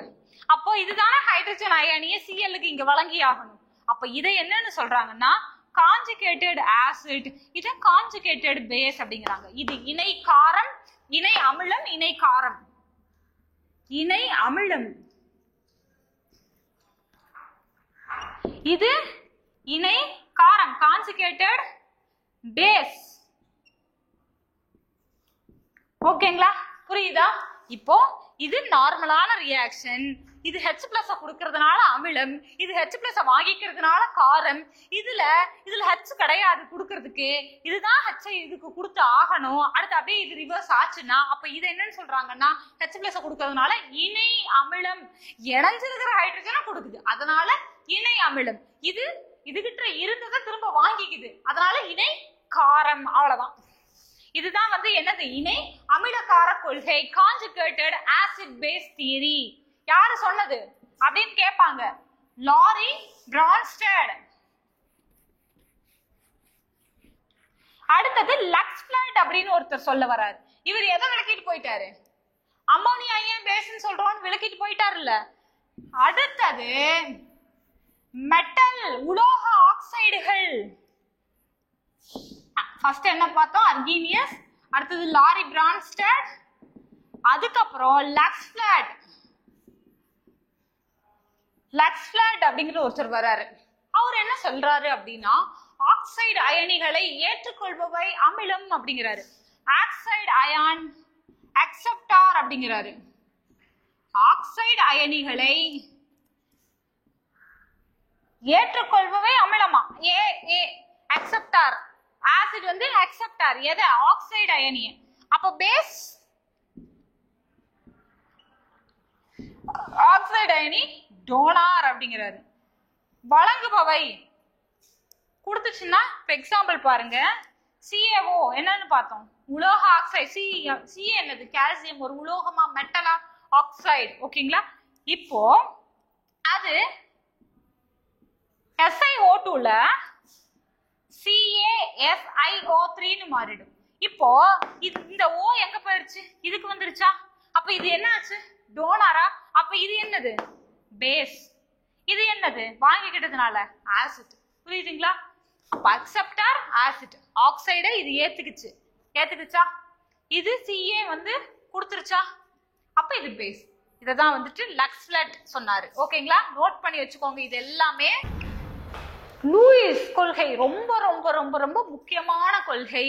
எலக்ட்ரான் இணையை ஏற்றுக்கொள்பவை என்னன்னா அமிலம் அப்படிங்கிறாரு. ஆசிட் அப்படின்னா என்னவா? எலக்ட்ரான் பேர் அக்செப்டாரா? எலக்ட்ரான் பேர் அக்செப்டார் அமிலமா? பேஸ் எலக்ட்ரான் பேர் டோனார் அப்படிங்கிறாரு. Example H+, example OH-. பாருங்க H+, அதுல இருக்கிற ஒரு எலக்ட்ரான் என்ன பண்ணிக்கிச்சு? ஆசிட் எலக்ட்ரானை வந்து எடுத்துக்கும். ரெண்டு எலக்ட்ரான்களை, எலக்ட்ரான் பேர் நாட் எலக்ட்ரான், எலக்ட்ரான் இணையை ஏற்றுக்கொள்பவை அமிலங்கள், எலக்ட்ரான் இணையை வழங்குபவை காரங்கள் அப்படிங்கிறாரு. OH- ரெண்டு எலக்ட்ரானையும் என்ன பண்ணுது? கொடுக்குது. அதனால அது காரம் அப்படின்னு சொல்றாங்க. இது ரொம்ப முக்கியம். எலக்ட்ரான் இணையை வழங்குபவை வந்து எதுன்னு பார்த்து வச்சுக்கோங்க. இதுதான் 4 கொள்கைகள். ஓகேங்களா? கொள்கைகள் பார்த்தாச்சு. அதுக்கப்புறம் என்ன பார்க்க போறோம்னா பயன்கள். Very important. நம்மளோட எக்ஸாம்க்கு பயன்கள் தான் ரொம்ப அதிகமா கேக்குறாங்க. நம்ம பார்த்தோம் இல்லையா அமிலங்கள், அதோட பயன்களை மட்டும் பார்த்தோம்னா அமிலம் முடிஞ்சிச்சு. ஓகேங்களா? அவ்வளவுதான். Very so simple. ஒரு ½ an hourல நம்ம என்ன பண்ணிட்டோம்? இதுல இருந்து 1 மார்க் எடுக்க போறோம். ஓகேங்களா? எப்பயுமே இந்த டாபிக்ல இருந்து ஒரு 2 கொஸ்டின் வருது அப்படின்ட்டு இந்த டாபிக்ல இருந்து TNPSC ஒரு 2 கொஸ்டின் கேட்க போறாங்க, இந்த வீடியோல இருந்து கேட்க போறாங்க அப்படின்ட்டு வீடியோவை பார்க்கணும். எந்த கேள்வி, இந்த கேள்வி கேட்டுருவாங்களோ, இந்த கேள்வி கேட்டுருவாங்களோ, ஈச் அண்ட் எவ்ரி கொஸ்டின் உங்களுக்கு அப்படியே பதிவாயிட்டே இருக்கணும். ஒருவேளை இந்த கேள்வி கேட்டா நீங்க படிக்கும் போது கூட அப்படிதான் படிக்கணும். இந்த கேள்வி கேட்டுருவாங்களோ, இந்த கேள்வி கேட்டுருவாங்களோ, இப்ப நம்ம இந்த பாடம் படிக்கிறோம், இதுல இருந்து கட்டாயம் ஒரு கேள்வி இடம்பெறுது அப்படின்னு நினைச்சிட்டு படிங்க. ஓகேங்களா? யூசஸ், அமிலங்களின் பயன்கள். ஃபர்ஸ்ட் கிங் ஆஃப் ஆசிட்டை பார்க்கலாம். கிங் ஆஃப் ஆசிட்டா? அமிலங்களின் அரசனா? அப்படின்னா அவ்வளோ கெட்டதா இந்த அமிலம் அப்படின்னு தோணுதா? ஸ்கின் அப்படின்னா இது ஊத்துனோம்னா எலும்புதான் இருக்கும் போல இருக்கே அப்படின்னு தோணுது தானே. பட் கிங் ஆஃப் ஆசிட் அப்படின்னு சொல்றது அதுக்காக கிடையாது. இது not only king of acid, king of chemical also sulphuric அமிலம். புரியுதுங்களா? இது வந்து கிங் ஆஃப் ஆசிட்னு சொல்லுவாங்க. புரியுதுங்களா? இது கிங் ஆஃப் கெமிக்கல்ஸ், வேதிப்பொருள்களின் அரசனும் சல்ஃபியூரிக் அமிலம் தான். என்னது? அமிலங்களின் அரசனும் சல்ஃபியூரிக் அமிலம் தான். ஓகேங்களா? King of acid, king of chemicals. வேதிப்பொருள்களின் அரசன், திரவங்களின் அரசன் ஒண்ணு கேட்பாங்க, அது வேற. அது வந்து அக்கோரேஜியா, அது பின்னாடி பார்க்க போறோம். இது 2 தான். அமிலங்களின் அரசன்னாலும் வேதிப்பொருள்களின் அரசன்னாலும் சல்ஃபியூரிக் அமிலம் தான். அப்ப அது ஸ்கின்னவும் அவ்வளவு டேமேஜ் பண்ணாது. அப்ப ஏன் இது அப்படி சொல்றாங்க? இப்ப ஸ்கின்னை டேமேஜ் பண்ற ரேஷியோ பாத்தீங்கன்னு வச்சுக்கோங்க, HFSO4 ஒன்னு இருக்கு. இது ரொம்ப முக்கியம். ஹைட்ரோ ஃப்ளூரோ சல்ஃபியூரிக் அமிலம். ஃப்ளூரின் இருக்குல்ல, ஹைட்ரஜனுக்கு பதிலா ரீப்ளேஸ் ஆயிருக்குல்ல, அதனால இது ஹைட்ரோ ஃப்ளூரோ சல்ஃபியூரிக் அமிலம் அப்படின்னு சொல்றாங்க. இது உலகிலேயே மிக வலிமையான அமிலம். இதுவரை கண்டுபிடிக்கப்பட்டதுலயே மிக வலிமையான அமிலம்னா இதுதான். ஹைட்ரோ கேட்பாங்க எக்ஸாம்ல, மிகவும் வலிமையானதுன்னா இதுதான் HFSO4. ஓகேங்களா? இது வந்து சூப்பர் ஆசிட்னு சொல்லுவாங்க, மேஜிக் ஆசிட்னு சொல்லுவாங்க. அப்படின்னா பாத்துக்கோங்க இது எவ்வளவு ஸ்ட்ராங் அப்படின்னு. இது அதுக்கு அடுத்தது HNO3, அதுக்கு அடுத்தது HCl, அதுக்கப்புறம் தான் H2SO4. அதாவது அந்த அமிலத்தோட வலிமையை சொல்றேன். புரியுதுங்களா? அப்போ வலிமையும் கிடையாது, அதாவது 100% ஆசிட்னு சொல்லுவாங்க. பட் கம்பேரிட்டிவ்லி இதுதான் வந்துட்டு நான் சொன்னேன்ல சரியான பயங்கரமான டேஞ்சரஸ். ஆர்டர் பார்க்கும்போது இது ஒரு 4வது இடத்துல தான் இருக்கு. அப்புறம் இதை வேதிப்பொருள்களின் அரசன், அமிலங்களின் அரசன்லாம் சொல்றாங்க அப்படின்னா அதாவது பயன்களை வச்சு சொல்றாங்க. அதோட பயன் மேனுஃபேக்சர் நிறைய இண்டஸ்ட்ரீஸ்ல, அதாவது கெமிக்கல்ஸ் சிந்தசிஸ் பண்றதுக்கு உருவாக்குறதுக்கு இந்த அமிலம் தான் தேவை. இந்த அமிலம் இல்லாம நிறைய வேதிப்பொருட்களை உருவாக்கவே முடியாது, அவ்வளவு இதோட பயன் இருக்கு. அதனாலதான் பயன் அதிகமா இருக்கிறதுனாலதான் இது என்னன்னு சொல்றாங்க, கிங் அப்படின்னு சொல்றாங்க. ஓகேங்களா? இதெல்லாம் நோட் பண்ணிக்கோங்க. ஹைட்ரோஃப்ளூரோசல்ஃபியூரிக் ஆசிட் உலகில் வலிமை வாய்ந்தது. அமிலத்தோட அந்த ஆர்டர், அசிடிட்டியோட அந்த ஆர்டர் நோட் பண்ணிக்கோங்க. ஓகேங்களா? சரி, இப்ப நம்ம இது எங்க இதோட இன்னொரு பேரு விட்ரியால் ஆயில் அப்படின்னு சொல்லுவாங்க. Oil of vitriol. விட்ரியால் எண்ணெய் அப்படின்னு அழைக்கப்படுறது எதுன்னு கேட்பாங்க. Oil of vitriol. Oil of vitriol தான் என்னது? விட்ரியால் எண்ணெய் எனவும் இது அழைக்கப்படுகிறது. ஓகேங்களா? இது 3 பேரும் இதுக்குதான். ஆயில் ஆஃப் விட்ரியால், விட்ரியால் எண்ணெய் எனவும் சல்பியூரிக் அமிலம். இதுவும் நோட் பண்ணிக்கோங்க. H2SO4 மட்டும் நோட் பண்ணாது. தெரிஞ்சா விட்டுருங்க, தெரியலன்னா எழுதிக்கோங்க. சல்பியூரிக் அமிலம். இன்னொரு பேர் என்ன சொன்னோம்? கந்தக அமிலம். எது கேட்டாலும் இதுதான். அப்புறம் இது எங்க பயன்படுதுன்னு கேட்பாங்க. புக்ல ஒரே ஒரு வார்த்தை, பேட்டரியில பயன்படுது. பேட்டரிஸ் இருக்குல்ல, கார் பேட்டரிகளில், கார் பேட்டரிஸ்ல இது பயன்படுதான். இதவே தான் கேட்டுட்டு இருப்பாங்க. கார் சல்பியூரிக் அமிலத்தின் பயன்கள்னு கொடுத்துட்டு 4 கொடுத்துருவாங்க. கார் பேட்டரிகளில் பயன்படுகிறது. அப்புறம் வேதியியல் ஆய்வகங்களில் பயன்படுது, தொழிற்சாலைகளில் பயன்படுது, அப்புறம் நிறைய இடத்து பயன்படுது. பட் மேக்சிமம் கார் பேட்டரிஸ் தான். ஓகேங்களா? அது நல்ல ஞாபகம் வச்சுக்கோங்க. அதுக்கப்புறம் HCl பார்க்கலாம். கழிவறையை சுத்தம், ஆசிட் போட்டு கழுவுன்னு சொல்லுவாங்கல்ல டாய்லெட் எல்லாம். சோ அது இந்த ஆசிட் தான். ஓகேங்களா? HCl ஹைட்ரோகுளோரிக் அமிலம் கழிவறையை சுத்தம் செய்ய பயன்படுகிறது. கழிவறையை சுத்தம் செய்ய பயன்படுகிறது. ஓகேங்களா? அப்புறம் நம்ம வயிற்றுல சுரக்குது இல்லையா, அதுவும் இந்த அமிலம் தான். ஓகேங்களா? கழிவறையை சுத்தம் செய்ய பயன்படும் இதுன்னு கேட்பாங்க. இதுதான். அப்புறம் ஆய்வகங்கள்ல யூஸ் ஆகுது. நிறைய தொழிற்சாலைகளிலும் இது பயன்படுது. ஓகேங்களா? HNO3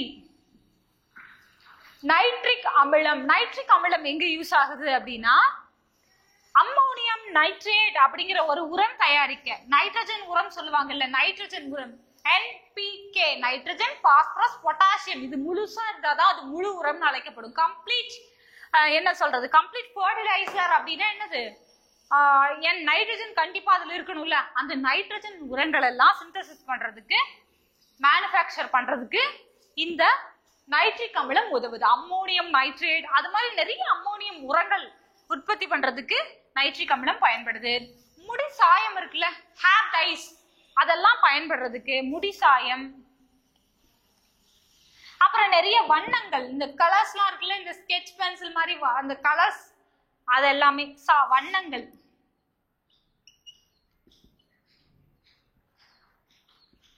தயாரிக்கவும் பயன்படுகிறது.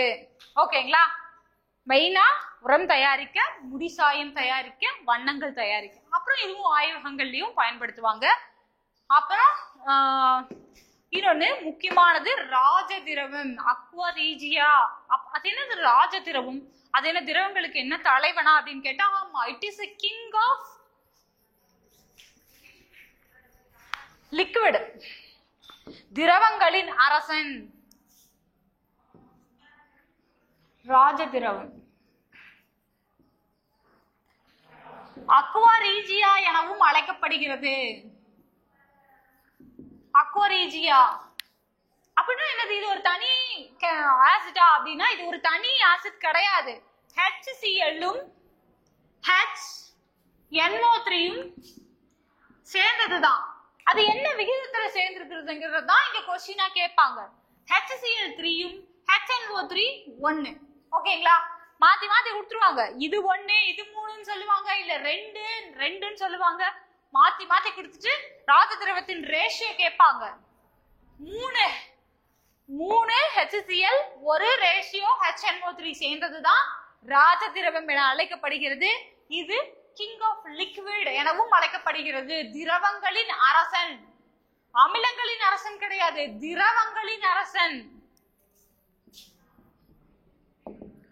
கிங் ஆஃப் லிக்விட், திரவங்களின் அரசன் என அழைக்கப்படுகிறது. ஓகேங்களா? ராஜதிரவம்.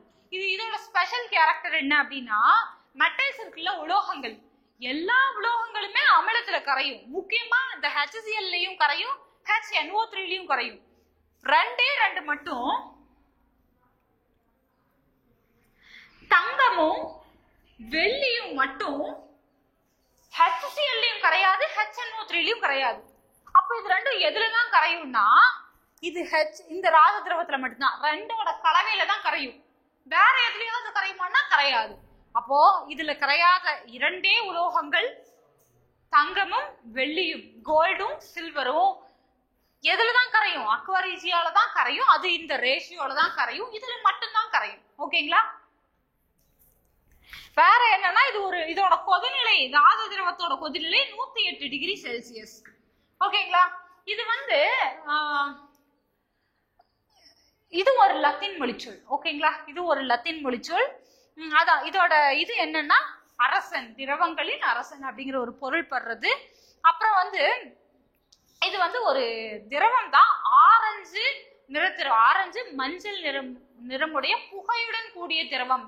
புகைஞ்சிட்டே இருக்கும்.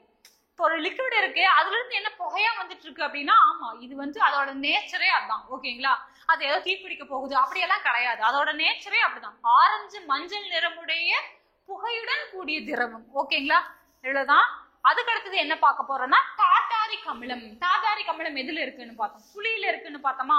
அப்போ அது எங்கெல்லாம் பயன்பட்டு இருக்கு அப்படின்னா, பேக்கரி எல்லாம் இருக்குல்ல, அங்கெல்லாம் அந்த சோப் டேஸ்டுக்காக, அந்த புளிப்பு சுவைக்காக டார்டாரிக் அமிலம் யூஸ் பண்ணுவாங்க. ரொட்டி சோடா, அது ரொட்டி சோடாவோட ஒரு பகுதி, அதாவது அந்த ரொட்டி சோடா தயாரிக்க டார்டாரிக் அமிலம் பயன்படுத்துவாங்க. ஓகேங்களா? ரொட்டி சோடா தயாரிக்கவும் கல்ச்சர்லாம் டார்டாரிக் அமிலம் ரொட்டி சோடா தயாரிப்பிலும் பேக்கரிகளில் அந்த கேக்ஸ் எல்லாம் தயாரிக்கவும் பயன்படுது. டார்டாரிக் அமிலம்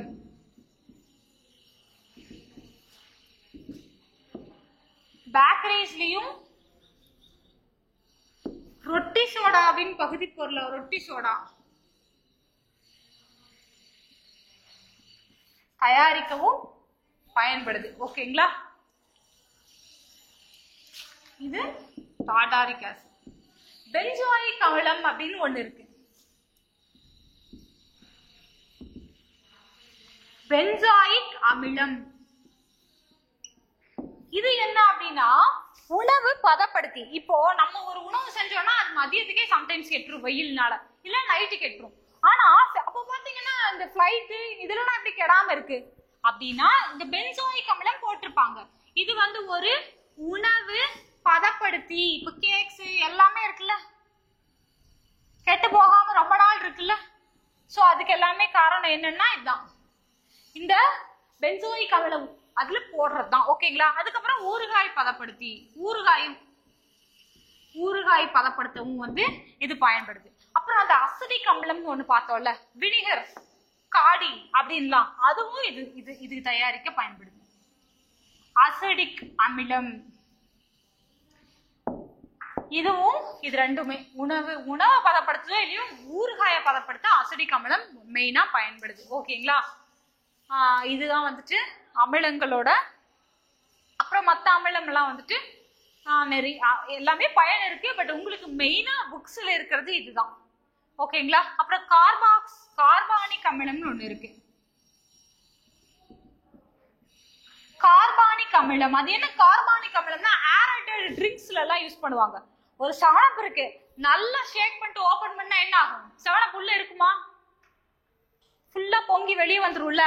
அதுல எல்லாம் அடைக்கப்பட்டிருக்கிற ஒரு அமிலம் ஏரேட்டட் ட்ரிங்க்ஸ்ல, அதாவது குளிர்பானங்களில், காற்று ஏற்றப்பட்ட குளிர்பானங்களில் பயன்படுவது எதுனா கார்பானிக். ஓகேங்களா?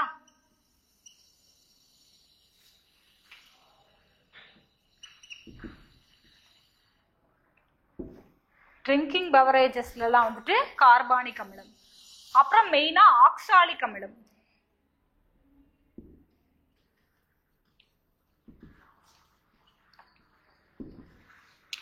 ஆக்சாலிக் அமிலம் எங்க பயன்படுது அப்படின்னா கரைகளை நீக்க பயன்படுது. துணிகளில் ஏற்படும் கரைகளை நீக்க பயன்படுது ஆக்சாலிக் அமிலம். ஒரு வாட்டி லேப்ல ஏன்னா ஒரு கிறிஸ்டல் பார்க்க ரொம்ப ரொம்ப அழகா இருந்தது, பார்க்க அப்படியே டைமண்ட் மாதிரி. சும்மா அது ஒரு உப்பு, சாதாரண உப்பு, அது தூக்கி டஸ்ட்பின்ல போட வேண்டிய உப்பு, அது பார்க்க அழகா இருக்கேன்னு டஸ்ட்பின்ல போட மனசு வராம எடுத்து பாக்கெட்ல, லேப் கோட் இருக்குல்ல, லேப் கோட்ல பாக்கெட்ல போட்டு வச்சுட்டேன். அது தெரியாம எங்க அம்மா என்ன பண்ணிட்டாங்கன்னா அதை வாஷ் பண்ணிட்டாங்க.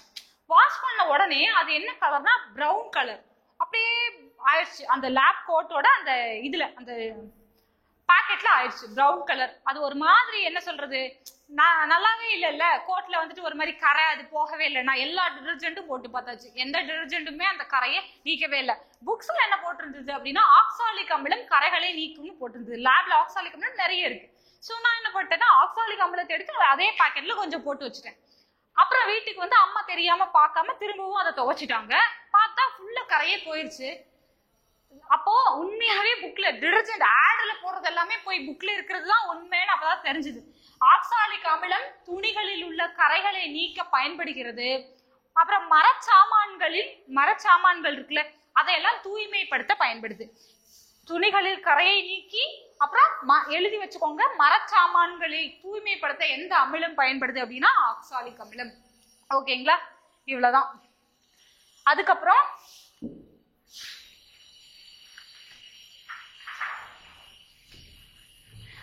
HNO3 இருக்குல்ல, அதோட இன்னொரு பேர் மட்டும் பாத்துக்கலாம். HNO3 நைட்ரிக் அமிலத்தை அக்வா போர்ட்டிங் அப்படின்னு அழைப்பாங்களாம். அக்வா போர்டஸ் அல்லது அக்வா போர்ட்டிங் என அழைக்கப்படும் அமிலம் எதுன்னு கேட்டாங்க அப்படின்னா HNO3, HCl, H2SO4 அப்படி எல்லாம் கேட்டாங்க அப்படின்னா HNO3 அக்வா போர்ட்டிங் அல்லது போர்டாஸ். அக்வா போர்டஸ் என அழைக்கப்படுவது எது அப்படின்னா நைட்ரிக் அமிலம். ஓகேங்களா. அப்புறம் வேற எங்க அமிலம் யூஸ் ஆகுது, அதாவது அந்த அமிலமும் காரமும் சேர்ந்து நடுநிலை ஆகுதுல்ல, அது எங்கெங்கெல்லாம் யூஸ் ஆகுதுன்னு பார்த்துட்டு இருக்கீங்க. இப்போ சில தாவரங்கள்லாம் இருக்கு, அதெல்லாமே அசிடிக்கான மண்ணுல தான் வளரும்னு சில தாவரங்கள் இருக்கு, பேசிக்கான மண்ணுல தான் வளரும்னு சில தாவரங்கள் இருக்கு. ரெண்டுலையுமே வளர மாட்டேன், நான் நியூட்ரலா இருக்கிறது தான் வளருவேன்னு சில தாவரங்கள் இருக்கு. அது என்னன்னு பார்க்கலாம்.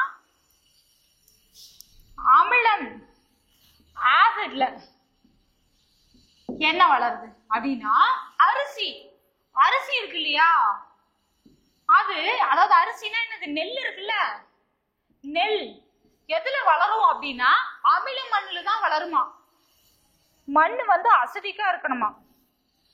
பேஸ்ல இந்த சிட்ரஸ் பழங்கள்லாம் இருக்குல்ல, சிட்ரஸ் பழங்கள், எலுமிச்சை, ஆரஞ்சு, இது எல்லாமே வந்து சிட்ரஸ் மரங்கள், அதாவது பேஸ் ஆனதுலதான் சிட்ரஸ் பழங்கள் மரங்கள்லாம் வளருமா.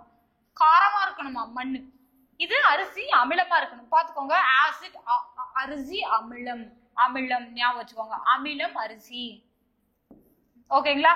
அதுக்கப்புறம் நியூட்ரல் நடுநிலையா இருக்கிறதுல, நியூட்ரலா இருக்கிறதுல கரும்பு வளருமா. அதனாலதான் அது இனிக்குது. அது யாரு பக்கமும் நிக்காம நடுநிலையா நிக்கிறதுனாலதான் இனிக்குது போல இருக்கு. கரும்பு நியூட்ரல், நடுநிலையான மண்ணுல கரும்பு வளரும். ஓகேவா. இப்போ இதுல ஏதாவது அதிகமாயிடுச்சுன்னு வச்சுக்கோங்க, ஓவர் அதிகமாயிடுச்சு. இப்போ நியூட்ரலா இருக்கணும், அது அமிலமா இருக்குது. இப்ப நான் கரும்பு போடணும் என்னோட மண்ணுல அப்படின்னா நம்ம என்ன பண்ணணும் அப்படின்னா, ஏவோ இருக்காங்க இல்லையா, அக்ரிகல்ச்சரல் ஆபீசர்ஸ், TNPSC செலக்ட் பண்ணது இல்லையா, அவங்கள்ட்ட போய் கேட்கணும். அவங்க ஒரு வகையான உரம் கொடுப்பாங்க. என்னன்னா இப்ப அமிலமா இருக்குது அப்படின்ட்டு போனோம்னா காரமா இருக்கிற ஒரு உரம் கொடுப்பாங்க. அதை போட்டோம்னா என்ன ஆயிரும், நியூட்ரல் ஆயிரும். ஸோ நம்ம கரும்பு வச்சுக்கலாம். ஒருவேளை காரமா இருக்கிறதுல அமிலம் போட்டோம்னா நியூட்ரல் ஆயிருமா. ஸோ இதுதான் அந்த அமில காரம் நடுநிலையாகி நியூட்ரல் ஆகுது இல்லையா, அது இங்க பயன்படுது. எதுல, விவசாயத்துல பயன்படுது. ஓகேங்களா. அப்புறம் எதுல பயன்படுது, என்ன வந்துட்டு ஒரு தேன் பூச்சி கடிச்சிருச்சு அப்படின்னு வச்சுக்கலாம். என்ன ஆகும், செல்லாகுமா, வீங்குமா கை. அது என்ன பண்றாங்க, நம்ம வீட்டுல இருக்கிற பெரியவங்க எல்லாம் என்ன சொல்லியிருக்காங்க, சுண்ணாம்பை கொஞ்சம் வை அப்படின்னு சொல்லுவாங்கல்ல, சுண்ணாம்பை வைக்க சொல்லுவாங்கல்ல. சுண்ணாம்பை போட்டோம்னா என்ன ஆகுது, அவங்களுக்கு அதுக்கான ரியாக்ஷன் அண்ட் மெக்கானிசம் தான் தெரியாது, பட் சரியாகணும் மட்டும் தெரியும். ஓகேங்களா. எப்பவுமே அதான் பெரியவங்களுக்கு, அது என்ன, அது இது அதுல இருக்கிற மெக்கானிசம், வினை, வழிமுறை எல்லாம் தெரியாது. பட் அது சயின்டிபிக் ரீசனும் தெரியாது, பட் அது பண்ணா சரியாயிருங்கிறது மட்டும் தெரியும். ஓகேங்களா, இது வழி வழியா பின்பற்றப்பட்டு இருக்கிற ஒண்ணு. ஓகேங்களா, ஏன் அப்படின்னா சுண்ணாம்பு என்னது, லைம்ஸ்டோன். சுண்ணாம்பு என்னது, கால்சியம் ஹைட்ராக்சைடா இருக்கும், இல்லைன்னா லைம்ஸ்டோன் கால்சியம் ஆக்சைடா இருக்கும். அது ரெண்டுமே என்னது, பேஸ். இது வந்து ஒரு பேஸா, அப்போ உள்ள இருக்கிறது என்னது, ஃபார்மிக் அமிலம் தானே உள்ள போட்டுருச்சு, அதனால தானே வீங்கிட்டு இருக்குது. அப்போ ஃபார்மிக் அமிலத்தை, இது வந்து வீக் பேஸ். ஃபார்மிக் அமிலம் உள்ள இருக்குல்ல, அதுவும் வீக் ஆசிட். ஸோ நியூட்ரலைஸ் பண்றதுக்கு தான் சுண்ணாம்பு வையி அப்படின்னு சொல்றாங்க. ஓகேங்களா, இது ஒரு ரெண்டாவது அந்த நியூட்ரலைசேஷனுக்கு இது. அப்புறம் இன்னும் எங்க பட்பசை இருக்குல்ல, இது ரொம்ப முக்கியமான கொஸ்டின். பட்பசையில் பயன்படும் பட்பசை இருக்குல்ல, பட்பசை அமிலமா காரமான்னு கேட்டிருக்கிறாங்க எக்ஸாம்ல. அமிலமா காரமா, காக்குதா அது, அதனால காரம் சொல்றீங்களா, காரம். அதுல என்ன இருக்குன்னு கேட்டிருக்கிறாங்க, ஃப்ளூரின். ஃப்ளூரின் இருக்கு அதுல. இது வந்து காரம். பட்பசை வந்து காரத்தன்மையுடையது கேட்டிருக்காங்க. அதுல இருக்கிற தனிமம் எதுன்னு கேட்டிருக்கிறாங்க. பட்பசையில் உள்ள தனிமம் என்னது, ஃப்ளூரின். ஃப்ளூரின் பட்பசை காரத்துவம் உடையது. ஏன் அது காரத்துவம் உடையது அப்படின்னா, நம்ம நைட்டு ஃபுல்லா தூங்குறோம்ல, நம்ம மவுத்ல சில பாக்டீரியாஸ் எல்லாம் வந்துட்டு என்ன பண்ணும்னா உருவாயிருக்கும். ஓகேங்களா, பாக்டீரியாஸ் என்ன பண்ணும்னா அமிலத்தை செக்ரேட் பண்ணிட்டே இருக்கும். அமிலத்தை செக்ரேட் பண்ணி நம்ம வாய் என்னதான் இருக்கும், ஒரே அசிடிக்கா இருக்கும். ஓகேங்களா, ஸோ நம்ம பேஸ்ட் போட்டு பிரஷ் பண்ணும்போது பேசிக்கா ஸோ நியூட்ரல் ஆயிருது. ஓகேங்களா, புரியுதா? அப்ப அதனாலதான் இது காரமா இருக்கு. ஓகேவா, அதுக்கப்புறம் பாத்திரங்கள்லாம் இருக்குல்ல, செம்பு பாத்திரங்கள், பித்தளை பாத்திரங்கள், அதுல எல்லாம் டின் பூசப்பட்டிருக்கும். டின்னுனா என்னது, என்னு சொல்லுவாங்க, டின்னு சொல்லுவாங்க, ஈயம் அப்படின்னு சொல்லுவாங்க. வெள்ளி ஈயம் கேள்விப்பட்டிருக்கீங்களா, வெள்ளி ஈயம், ஈயம் பூசுறது அப்படின்னு. ஈயம் பூசுறது என்னன்னா, அந்த அதே மாதிரி நம்ம உணவு சமைச்சதுக்கு அப்புறம் அதுல பாக்டீரியாஸ் எல்லாம் உருவாகி அது கெட்டு போகாம, சீக்கிரமா கெட்டு போகாம இருக்கிறதுக்காக அதுல ஈயம் பூசுவாங்க. இது பாக்டீரியா, உருவாகிற பாக்டீரியா மேக்சிமம் கொல்ல பார்க்கும். இது கொல்ல முடியல அப்படிங்கிற பட்சத்துலதான் என்ன ஆகும், உணவு கெட்டு போகுது. ஓகேங்களா, மேக்சிமம் இது வந்துட்டு என்னவா பயன்படுத்துறாங்க, டின்னு, அதாவது முலாம் பூசுறதுக்கு பயன்படுத்துறாங்க. ஓகேங்களா, முலாம் பூச பயன்படுறது இதுதான். குரோமியம், டின்னு எல்லாம் முலாம் பூசுறதுக்கு பயன்படுது. ஓகேங்களா, இது அமிலங்களோட பயன்கள்.